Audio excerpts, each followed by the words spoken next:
Welcome back to the series on the solar-powered ham shack. In the last video, I covered the design of the system. In this video, we'll cover installation, starting with this 800-watt solar array. So here I have 8 100-watt solar panels. They're connected in a 4S2P, which means the 4 panels on top are connected in series, and the 4 panels on bottom are connected in series, and then they're paralleled together. You can see that better in this diagram. If I was to wire all the panels in series, you would be approaching the 150 max PV voltage of the controller at 144 volts. If you wire them all in parallel, it would output 18 volts, but current would be 44 amps, requiring much larger cable to run the controller, and 44 amps won't work with this controller. So by running 4S2P, I have a PV of 72 volts and current is around 11 amps. The reason I wired the panels in this configuration is to balance volts and amps. I use these Y combiners to combine the panels, and then I go into a distribution block. The block contains circuit breakers and surge protection. And from there I run 8-gauge wire into the house. We'll go there now. Alright, so it's a bit of a tight space here. I'm stuck between my deep freeze and my storage shelf, but this is where I bring my solar wire in, so I could easily connect to my solar equipment and then run over to the other side of the garage to the electrical box. So here we have the inverter mounted in the solar charge controller. We'll start by connecting the solar input into the solar charge controller, which I will note that I do have it turned off out at the solar array. Next, we'll connect our 2 leads from the charge controller that'll go to the battery. I do have another disconnect that's coming in. It got back ordered that the solar panels will come into, so I can turn them off right here before it goes into the charge controller.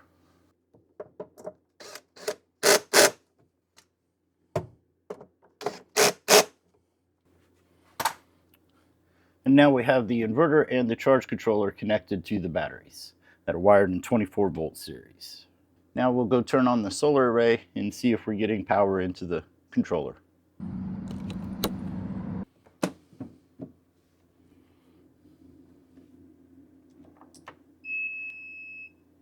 And we got 62 volts coming in, so we are good in charging.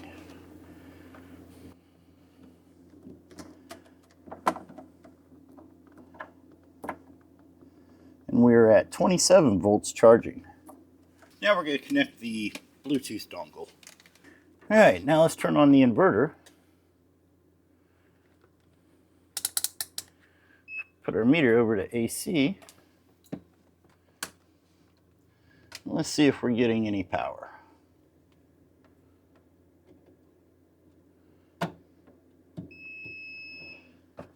Alright, 120 volts out. We are good to go.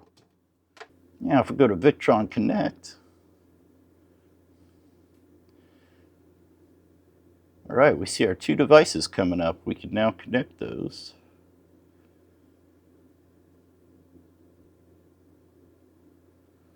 We're going to try pin,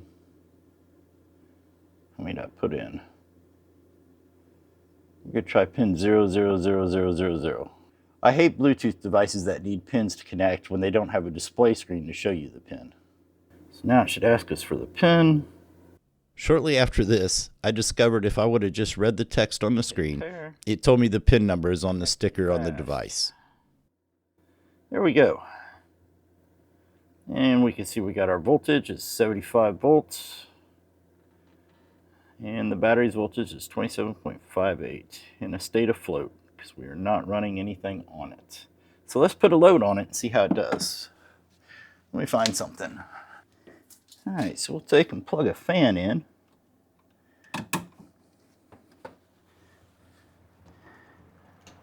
Put it up on high.